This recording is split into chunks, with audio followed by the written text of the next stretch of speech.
Hi welcome to Upstox. मैं हूं गौरी। आज है 30 मई और इस एपिसोड में we will cover 3 headlines, 3 powerful stories. हर एक का डायरेक्ट इंपैक्ट आपके पोर्टफोलियो पे हो सकता है। नेस्ले इंडिया सेंसेक्स के 30 स्टॉक से बाहर निकल रहा है। इसका क्या इंपैक्ट है, मोर इंपॉर्टेंटली ये क्यों हो रहा है। इंडिगो के को फाउंडर राकेश गंगवाल ने अपना बड़ा स्टेक बेच दिया है। इस एग्जिट के पीछे क्या स्टोरी है और ट्रंप के टैरिफ प्लान्स को यूएस कोर्ट ने इल्लीगल बोल दिया है। इससे इंडिया के एक्सपोर्टर्स और मार्केट्स को क्या फायदा हो सकता है। If you want to know all of this, then this video is made for you.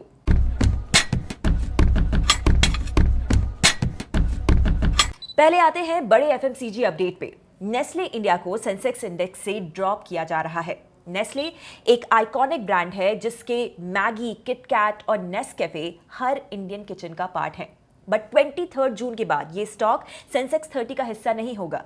अब ये शिफ्ट हो रहा है सेंसेक्स नेक्स्ट 30 में। इसका इंपैक्ट क्या होने वाला है? पहले तो जितने भी इंडेक्स फंड्स और ईटीएफ्स सेंसेक्स को ट्रैक करते हैं, जिनका टोटल एयूएम 1.72 लाख करोड़ के आसपास है, उनको अब नेस्ले इंडिया के शेयर्स सेल करने पड़ेंगे। इस वजह से शॉर्ट टर्म में स्टॉक पे सेलिंग प्रेशर दिखाई दे सकता है, लेकिन बिगर क्वेश्चन ये है कि ऐसा हुआ क्यों। नेस्ले इंडिया ने पिछले कुछ सालों में अपने इन्वेस्टर्स को वो रिटर्न्स नहीं दिए जो कि एक सेंसेक्स लेवल स्टॉक से एक्सपेक्ट किए जाते हैं। पिछले एक साल में स्टॉक फ्लैट रहा और लास्ट 5 सालों का CAGR सिर्फ 8% का है, जबकि सेंसेक्स ने 15% एनुअल रिटर्न दिया। स्टॉक एक्सपेंसिव भी है। अभी नेस्ले का PE रेशियो 65 टाइम्स के आसपास है, जो कि HUL जैसे कॉम्पिटिटर्स से काफी ज्यादा है। वैसे ये सब सडनली नहीं हुआ है। स्लो डाउन कुछ टाइम से बिल्ड हो रहा था। सबसे पहले रॉ मटेरियल प्राइसेस ऊपर गए, कोकोआ और कॉफी जैसे इनपुट्स महंगे हो गए, फिर कंपटीशन भी बढ़ गया। नए स्टार्टअप्स टियर 3 और टियर 4 टाउन्स में जा रहे हैं।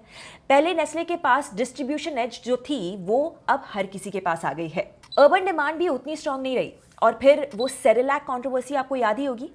एक स्विस एनजीओ ने रिपोर्ट दी थी कि इंडिया में बनाए जाने वाले बेबी सीरियल्स में ज्यादा शुगर है as compared to the same product in Europe. इस वजह से FSSAI ने प्रोब स्टार्ट किया है। अगर आउटकम नेगेटिव होता है तो ब्रांड ट्रस्ट पे फिर से इंपैक्ट हो सकता है, just like how it happened after Maggi fiasco. इन सब के बीच में अब एक लीडरशिप चेंज भी आ रहा है। अगस्त 2025 में मनीष तिवारी नेस्ले इंडिया के नए MD एंड CEO बनेंगे।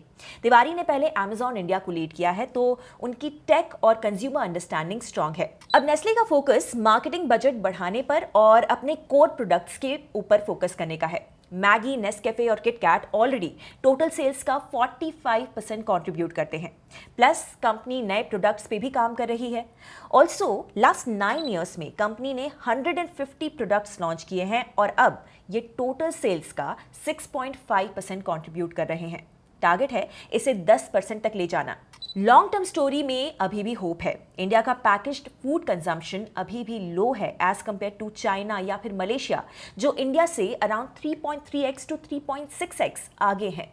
नेस्ले एक्सपेक्ट कर रहा है कि 2030 तक 33.5 crore middle income house holds होंगे जो कि प्रीमियम FMCG प्रोडक्ट्स खरीदेंगे।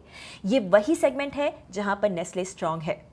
तो हाँ, अभी के लिए नेस्ले सेंसेक्स 30 से आउट है, लेकिन ये सिर्फ एक पॉज हो सकता है। नया CEO, नए आइडियाज और मार्केट रिवाइवल के साथ कम बैक पॉसिबल है। अब आते हैं दूसरी स्टोरी पे। इस वीक राकेश गंगवाल, जो कि इंडिगो के वन ऑफ द को फाउंडर्स हैं, उन्होंने एक बड़ा स्टेक सेल किया। 11,564 करोड़ रुपीस की ब्लॉक डील, जिसमें 2.21 करोड़ शेयर्स बेचे गए, मतलब कि 5.72% का स्टेक। पहले प्लान था सिर्फ 1.32 करोड़ शेयर्स का, बट डिमांड इतनी स्ट्रांग थी कि डील को अपसाइज करना पड़ा। प्राइस था 5,175 रुपीस पर शेयर, जो कि क्लोजिंग प्राइस से 4.5% डिस्काउंट पे था। डील के बाद स्टॉक 5,314 रुपीस पे ट्रेड कर रहा था। ये स्टेक सेल का कॉन्टेक्स्ट मिलता है 3 साल पहले। 3 साल पहले इंडिगो के 2 को फाउंडर्स राकेश गंगवाल और राहुल भाटिया के बीच एक फॉल आउट हुआ था, और वो भी ऐसा कि पूरी की पूरी एविएशन इंडस्ट्री का फोकस वहां पर शिफ्ट हो गया था। गंगवाल ने एक प्रेस स्टेटमेंट में बोला था, इवन अ पान की दुकान फॉलोज सम गवर्नेंस। इसमें डायरेक्ट अटैक था भाटिया पर, जिन्होंने अलेजिडली रिलेटेड पार्टी ट्रांजैक्शंस को लेके गवर्नेंस रूल्स को साइडलाइन कर दिया था। ये फॉल आउट सिर्फ पर्सनल नहीं था, लीगल फ्रंट तक पहुंच गया था। गंगवाल ने सेबी और फाइनेंस मिनिस्ट्री तक कंप्लेंट कर दी थी।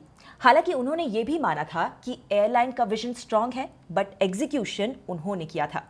ये फॉल आउट के बाद 2022 में उन्होंने बोर्ड से रिजाइन कर दिया और ये कहा कि अगले 5 सालों में वो अपना पूरा स्टेक ग्रेजुअली बेचेंगे, और अब वही हो रहा है।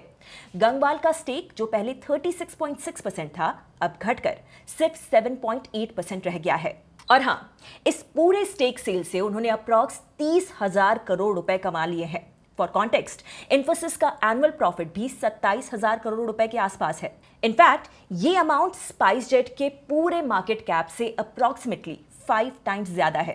Crazy right? बट इसका मतलब ये भी है कि इंडिगो की परफॉर्मेंस सॉलिड है।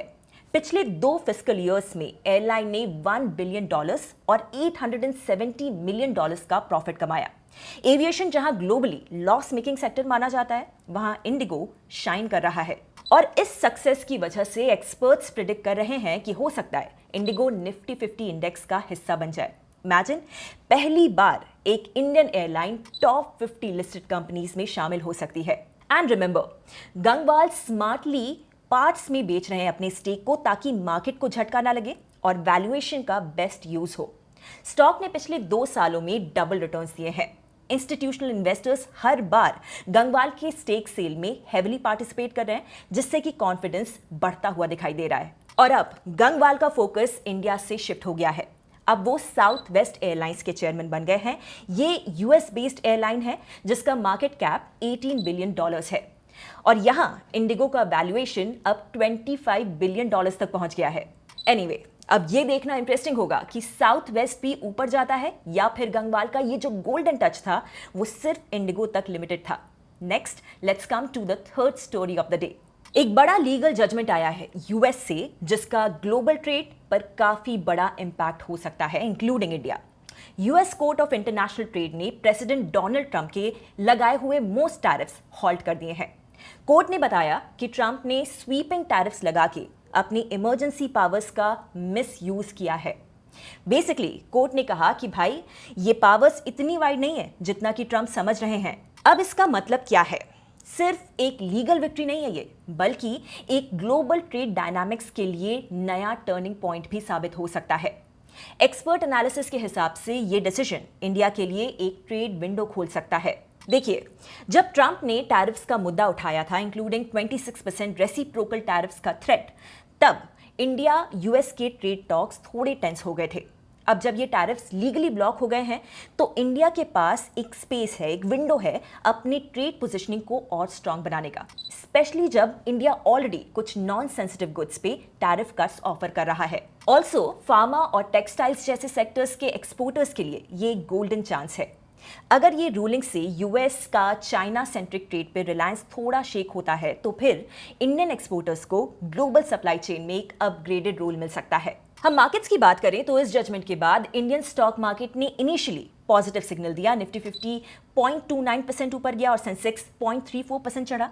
और जब रिस्क एसेट्स में कॉन्फिडेंस बढ़ता है तो सेफ हेवन एसेट्स में थोड़ा सा नीचे आ जाता है। गोल्ड का प्राइस 0.7% गिर गया अपने एक वीक के लोएस्ट लेवल पे। साथ ही यूएस डॉलर थोड़ा मजबूत हुआ है। लेकिन यहां पर एक ट्विस्ट भी है। इस रूलिंग का मतलब यह भी है कि आगे के US presidents easily emergency powers use नहीं कर पाएंगे, तो एग्जीक्यूटिव फ्रीडम ओवर ट्रेड अब स्ट्रक्चरली लिमिटेड हो गया है। अब अगर कोई जेन्युइन ट्रेड क्राइसिस होती भी है तो भी प्रेसिडेंट्स को कोर्ट का डर रहेगा। बट ट्रंप एडमिनिस्ट्रेशन के पास अभी कुछ और रास्ते भी बचे हैं। सबसे पहला ऑप्शन है section 122 of the trade act 1974। इसके अंडर प्रेसिडेंट बिना किसी फॉर्मल इन्वेस्टिगेशन के शॉर्ट टर्म टैरिफ्स लगा सकते हैं अप टू 15%, मैक्सिमम 150 दिनों के लिए। इसके बाद या तो कांग्रेस की अप्रूवल चाहिए होती है या टैरिफ्स ऑटोमेटिकली एक्सपायर हो जाते हैं। So it is not a long term weapon. दूसरा ऑप्शन है सेक्शन 301, जो अनफेयर ट्रेड प्रैक्टिसेस के अगेंस्ट रिटेलिएटरी टैरिफ्स लगाने की पावर देता है। ये प्रोसेस थोड़ा सा स्लो होता है, वीक्स या मंथ लग जाते हैं इन्वेस्टिगेशन को कंप्लीट होने में, लेकिन वंस इंप्लीमेंटेड इसका इंपैक्ट ज्यादा ड्यूरेबल होता है। तीसरा बात है सेक्शन 232, जो पहले स्टील और एल्यूमिनियम पे लगाया गया था नेशनल सिक्योरिटी के नाम पर। अब हो सकता है कि ये लॉजिक एक्सटेंड हो जाए अदर सेक्टर्स तक, जैसे कि फार्मास्यूटिकल्स, सेमीकंडक्टर्स, इलेक्ट्रॉनिक्स। क्योंकि इन सेक्टर्स पे ऑलरेडी कुछ इन्वेस्टिगेशंस चल रहे हैं, ये मूव भी पॉसिबल लगता है। और फाइनली एक और ऑब्सक्यूर टूल है section 338 of the trade act 1930। ये रेयरली यूज होता है, लेकिन प्रेसिडेंट को पावर देता है 50% तक के टैरिफ्स लगाने की। अगर कोई कंट्री यूएस के against discriminatory trade practices follow कर रहा हो, इसमें भी फॉर्मल इन्वेस्टिगेशन की जरूरत नहीं है, लेकिन ये टूल थोड़ा सा लिमिटेड स्केल का है। बॉटम लाइन, कोर्ट ने अभी एक बड़ा स्पीड ब्रेकर लगाया है ट्रम्प स्टाइल टैरिफ्स पे, लेकिन ऑल्टरनेट रूट्स अभी भी ओपन है। That's a wrap. नेस्ले जहां रीसेट मोड में है, इंडिगो में स्टेक सेल हो रही है और global trade rules legal microscope के नीचे जा रहे हैं। इन्वेस्टर्स के लिए मैसेज क्लियर है, प्राइस के पीछे की स्टोरी समझना काफी जरूरी है। आपको इन तीनों स्टोरीज में से सबसे ज्यादा इंटरेस्टिंग कौन सी लगी? कमेंट्स में जरूर बताओ। एंड अगर ऐसे ही हाई वैल्यू ब्रेकडाउन्स चाहिए तो subscribe to Upstox. Investment in securities market are subject to market risks. Read all the related documents carefully before investing.